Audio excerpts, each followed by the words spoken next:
কখনো কি ভেবে দেখেছেন যেদিন আপনি রয়্যাল এনফিল্ড বাইক কিনবেন বলে ঠিক করলেন সেদিন থেকেই হঠাৎ যেন চারিদিকে শুধু রয়্যাল এনফিল্ডই চোখে পড়ছে। এটা কি কোনো ম্যাজিক না অন্য কিছু?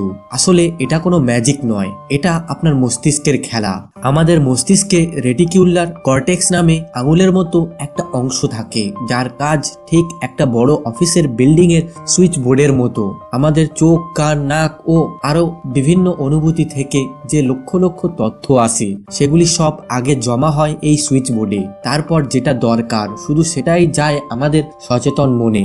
এই জন্যই যেদিন আপনি মনে মনে ঠিক করলেন আপনি রয়্যাল এনফিল্ড কিনবেন সেদিন থেকেই আপনার মস্তিষ্ক রয়্যাল এনফিল্ডকেই গুরুত্বপূর্ণ ধরে নিল। তাই আগে যেগুলো দেখেও দেখেননি এখন সেগুলোই বারবার চোখে পড়ে। সুতরাং মনে রাখবেন, আপনি যেটাকে গোল বানাবেন আপনার চিন্তা ভাবনা, কথাবার্তা, কাজকর্ম অজান্তে সেটাকেই অনুসরণ করবে। 2026 সালের শুরুতে আগে নির্দিষ্ট একটা গোল ঠিক করুন, তারপর মস্তিষ্ক নিজে নিজেই রাস্তা দেখাবে।